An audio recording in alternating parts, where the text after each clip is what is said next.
Hello every ಸನ್ಮಾನ ನೈಸರ್ಗಿಕ ವಿದ್ಯಮಾನಗಳು ಅತಿ ಹೆಚ್ಚು ಭೂಕಂಪ ಸಂಭವಿಸುವ ಭೂಕಂಪ ವಲಯ ಕಟ್ಟಡ ನಿರ್ಮಿಸುವಾಗ ಅನುಸರಿಸಬೇಕಾದ ಸುರಕ್ಷತಾ ಕ್ರಮಗಳು ಯಾವುವು?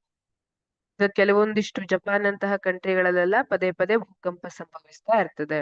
ಅಥವಾ ಈಗ ಕೆಲವೊಂದು ನ್ಯೂನತಾ ವಲಯಗಳನ್ನ ದುರ್ಬಲ ವಲಯಗಳನ್ನ ಗುರುತಿಸಲಾಗಿದೆ. ಅಲ್ಲಿ ಕೂಡ ಭೂಕಂಪ ಸಂಭವಿಸುವಂತಹ ಸಾಧ್ಯತೆ ಹೆಚ್ಚಾಗಿರುತ್ತದೆ.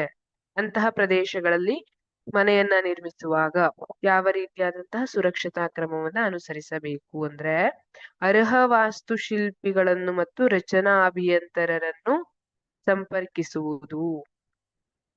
ಯಾರು ಇದಕ್ಕೆ ಸೂಕ್ತವಾದ ಮಾರ್ಗದರ್ಶನವನ್ನ ಕೊಡ್ತಾರೆ, ಈ ರೀತಿಯ ಪ್ರದೇಶದಲ್ಲಿ ಕಟ್ಟಿ ಅಭ್ಯಾಸ ಇರುತ್ತೆ, ಅನುಭವ ಇರುತ್ತೆ ಅಂತವರನ್ನ ಸಂಪರ್ಕಿಸುವಂತದ್ದು. ಭೂಕಂಪ ಪ್ರದೇಶಗಳಲ್ಲಿ ಭಾರೀ ನಿರ್ಮಾಣ ಸಾಮಗ್ರಿಗಳಿಗಿಂತಲೂ ಮಣ್ಣು ಮತ್ತು ಮರ ಬಳಸುವಿಕೆ ಉತ್ತಮ.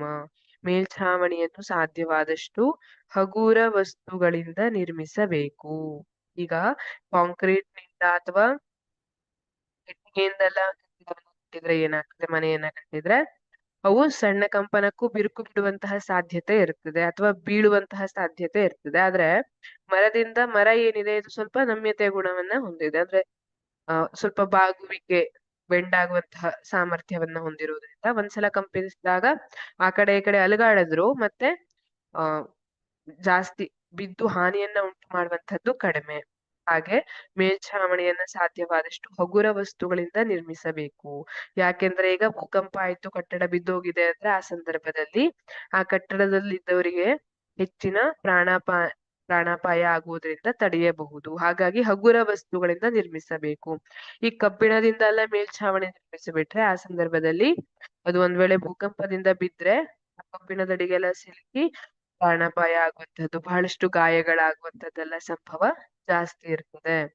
ಗಜ್ಜೆ ದೇವಾರಿ ಅನ್ನುವಂತಹ ಒಂದು ಹಳೆ ಪದ್ಧತಿಯಲ್ಲಿ ಮರದ ಚೌಕಟ್ಟಿನಲ್ಲಿ ಕಲ್ಲು ಮಣ್ಣುಗಳನ್ನೆಲ್ಲ ತುಂಬಿ ಮನೆಯನ್ನ ನಿರ್ಮಿಸಲಾಗ್ತಿತ್ತಂತೆ. ಅಲ್ಲಿ ಅದು ಆ ಭೂಮಿಯಲ್ಲಿರುವಂತಹ ಕಂಪನಗಳನ್ನ, ಭೂಕಂಪದ ಅಲೆಗಳನ್ನ ಹೀರಿಕೊಳ್ಳುವಂತಹ ಸಾಮರ್ಥ್ಯ ಇದೆ ಅಂತ ಗಮನಿಸಲಾಗಿದೆ. ಅಲ್ಮೇರಾಗಳು ಮತ್ತು ಕಪಾಟುಗಳನ್ನು ಗೋಡೆಗೆ ಜೋಡಿಸಿದಂತೆ ನಿರ್ಮಿಸುವುದರಿಂದ ಸುಲಭವಾಗಿ ಕುಸಿಯುವುದಿಲ್ಲ. ಈ ರೀತಿಯಾಗಿ ಗೋಡೆಗೆ ಜೋಡಿಸಿದಂತೆ ನಿರ್ಮಿಸುವುದು, ಇಲ್ಲಾಂದ್ರೆ ಅದು ಭೂಮಿ ಕಂಪಿಸಿದಾಗ ಬಿದ್ದು ಹೋಗ್ತದೆ. ಬೆಂಕಿ ನಂದಿಸುವ ಉಪಕರಣವನ್ನು ಕಟ್ಟಡಗಳಲ್ಲಿ ಅಳವಡಿಸುವುದು ಸೂಕ್ತ. ಬೆಂಕಿ ನಂದಿಸುವ ಉಪಕರಣ, ಈಗ ಭೂಕಂಪವಾದಂತಹ ಸಂದರ್ಭದಲ್ಲಿ ಬೆಂಕಿ ಅವಘಡಗಳು ಸಂಭವಿಸುವಂತಹ ಸಾಧ್ಯತೆ ಇರ್ತದೆ. ಹಾಗಾಗಿ ತಕ್ಷಣವೇ ಬೆಂಕಿಯನ್ನ ಆರಿಸ್ಲಿಕ್ಕೆ ಬೆಂಕಿ ನಂದಿಸುವ ಉಪಕರಣವನ್ನ ಅಳವಡಿಸುವುದು ಕೂಡ ಸೂಕ್ತವಾಗಿದೆ. Thank you.